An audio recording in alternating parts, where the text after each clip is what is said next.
Salut YouTube et bienvenue sur Bingeflixers. Alors aujourd'hui dans cette nouvelle vidéo, nous allons parler d'une mini-série disponible sur Netflix. Il s'agit de Dear Child ou Chère Petite en VF. Donc une mini-série thriller psychologique, un petit peu une mini-série d'intrigue que j'ai trouvé vraiment super intéressante. Dès les premiers épisodes, on est vraiment balancé dans cette intrigue assez bizarre, assez mystérieuse. On comprend pas trop ce qui se passe.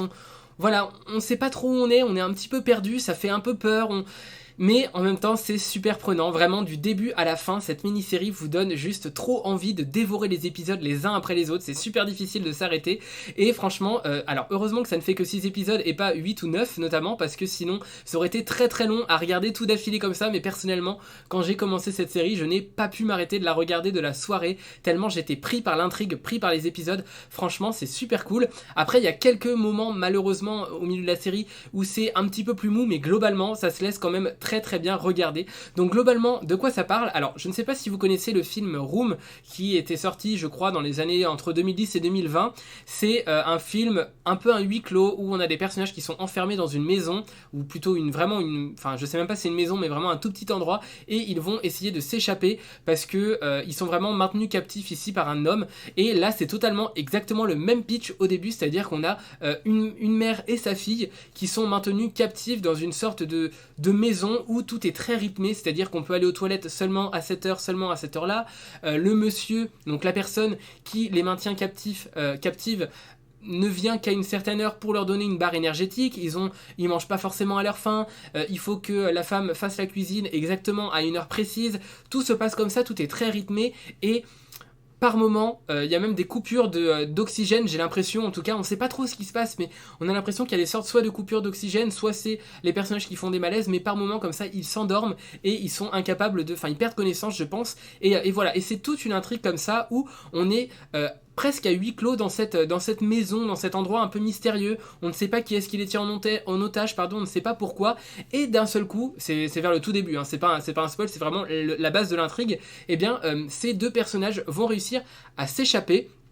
On sait pas trop comment, on sait pas trop pourquoi, on ne sait pas trop ce qui a poussé les personnages à faire ça, mais ils vont réussir à s'échapper et ils vont être recueillis par l'hôpital et par la suite par la police. Et donc on va essayer d'apprendre un petit peu ce qui se passe, mais tout reste très mystérieux. Parce qu'on apprend qu'en fait il n'y avait pas juste la mère et sa fille, mais il y avait aussi un autre enfant, un enfant en plus bas âge qui lui n'a pas réussi à s'échapper parce qu'il est un petit peu plus peureux, il est beaucoup plus jeune et il est beaucoup plus sensible à tout ce qui va se passer et à tout ce qu'il a vu au cours de sa jeune vie, et donc il va être traumatisé un petit peu, il ne va pas oser s'enfuir de cet endroit, donc il va être un petit peu le seul à rester prisonnier. Donc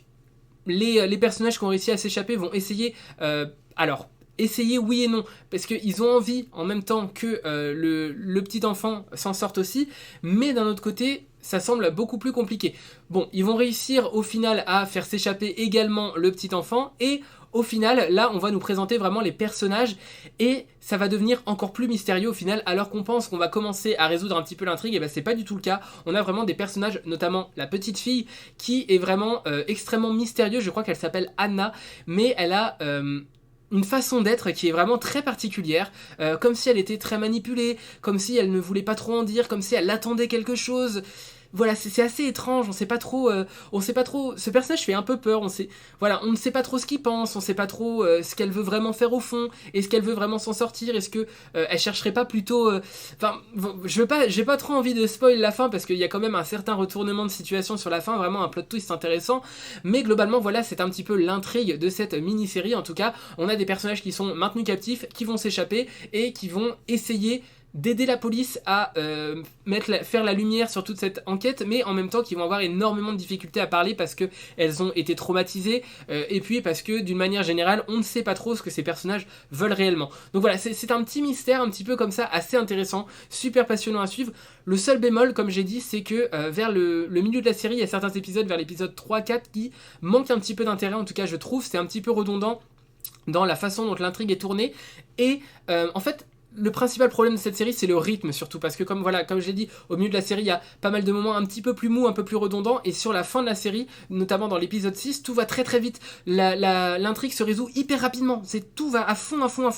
C'est vraiment dommage parce qu'on aurait pu distiller un petit peu plus d'indices au fil des épisodes pour que, notamment les épisodes 3, 4 et 5, paraissent un petit peu moins lents, moins mous. En tout cas, on aurait pu vraiment développer cette intrigue à ce moment-là, plutôt que de rusher la fin dans l'épisode 6, vraiment les dernières minutes où il se passe plein de choses, et là on commence à tout comprendre, tout s'assemble, mais c'est trop rapide en fait, c'est ça qui est dommage, je trouve, même si la mini-série reste très très bien dans son ensemble, c'est vraiment une bonne mini-série, je trouve, vraiment captivante du début à la fin, les personnages sont bien, le jeu d'acteur est plutôt convaincant, notamment le personnage de la petite fille, j'étais assez bluffé, parce que elle a vraiment cette double personnalité où on n'arrive pas vraiment à deviner ce qu'elle pense, et c'est super intéressant pour ce personnage-là, mais voilà, il y a la façon dont la série est rythmée, les épisodes, je trouve qu'ils sont inégaux dans la répartition de l'intrigue qu'ils peuvent avoir, parce que malheureusement le plot twist est très intéressant mais il est trop rushé, on reste un peu sur sa fin, c'est à dire qu'on se dit ah ça finit comme ça, mais on aurait aimé en savoir plus, on aurait aimé avoir plus de temps pour comprendre un petit peu ce qui se passe à la fin, donc c'est ça qui est un petit peu dommage, mais